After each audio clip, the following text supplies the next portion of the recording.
4 permasalahan pendidikan di Indonesia. Halo, perkenalkan, nama saya Oksadi Pratama dari Psikologi Islam IAIN Salatiga dengan nomor NIM 43040200173. Segala sektor di dalam suatu negeri tidak dapat terlepas dari permasalahan, tak terkecuali bidang pendidikan. Kenyataannya, sampai sekarang masih ada berbagai permasalahan pendidikan di Indonesia yang masih belum terselesaikan. Hal ini sangat disayangkan karena bidang pendidikan merupakan salah satu faktor yang mampu meningkatkan kualitas sumber daya manusia nasional. Sumber daya manusia yang rendah membuat kemajuan negeri menjadi terhambat. Pasalnya, mau sebanyak apapun sumber daya alam yang dimiliki Indonesia tidak akan berpengaruh pada pertumbuhan bangsa apabila tidak dikelola oleh orang-orang yang tepat. Tanpa adanya pendidikan yang berkualitas, cita-cita menjadi negara yang maju hanyalah sebuah angan-angan. Yang pertama adalah ketersediaan dana pendidikan. Ketika membahas seputar dana, bukan hanya biaya pendidikan di lembaga formal maupun informal. Biaya untuk membayar properti dan fasilitas seperti buku, alat tulis, seragam, dan transportasi juga termasuk ke dalamnya. Bagi kalangan yang mengalami kesulitan ekonomi, mereka lebih memilih bekerja untuk memenuhi biaya hidup yang semakin tinggi ketimbang meneruskan pendidikan. Sebenarnya pemerintah telah menyusun rencana pendidikan gratis dan program wajib belajar 12 tahun untuk mengatasinya. Namun permasalahan pendidikan di Indonesia terkait dana ternyata tidak bisa terselesaikan semudah itu. Hal ini disebabkan karena tidak meratanya alokasi dana program pendidikan. Belum lagi menurut HSBC Global Report 2017, Indonesia merupakan salah satu negara dengan biaya pendidikan termahal di dunia. Yang kedua, bahan belajar mengajar. Permasalahan pendidikan di Indonesia yang berikutnya adalah kekurangan bahan belajar mengajar. Demi meningkatkan kualitas belajar, murid sudah sepatutnya memperoleh buku pelajaran atau lembar latihan soal. Tidak adanya perpustakaan atau bahan belajar gratis juga dapat menghambat proses pembelajaran.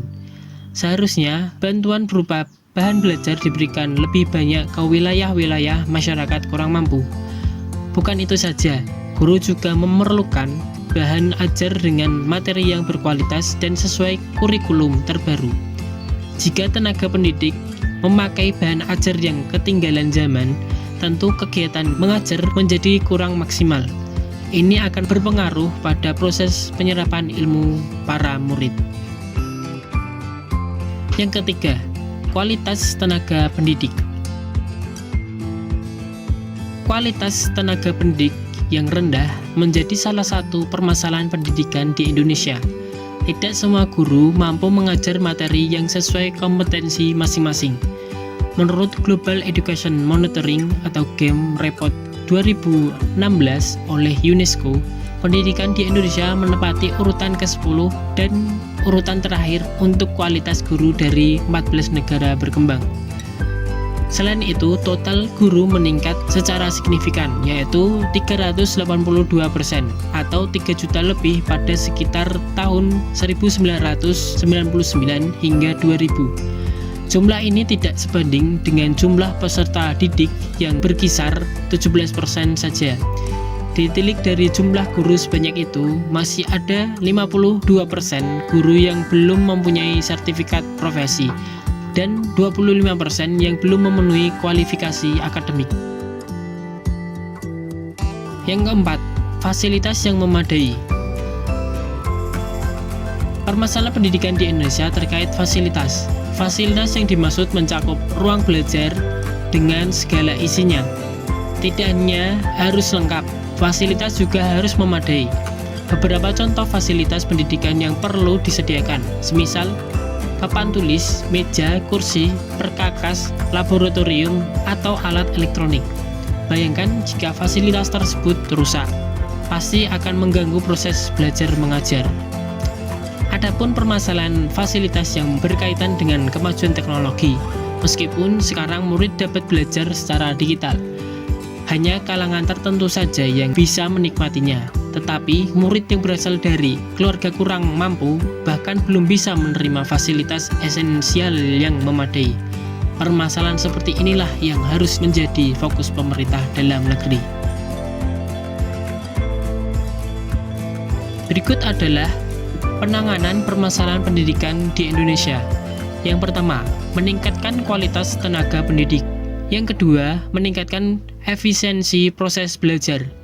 Yang ketiga, menambah penyediaan dana pendidikan. Keempat, meningkatkan fasilitas di bidang pendidikan. Dan yang terakhir, pemerataan pendidikan di pelosok daerah. Nelson Mandela pernah berkata, pendidikan adalah senjata paling ampuh yang dapat kamu gunakan untuk mengubah dunia. Mungkin itu saja penjelasan dari saya. Kurang lebihnya saya memohon maaf. Terima kasih.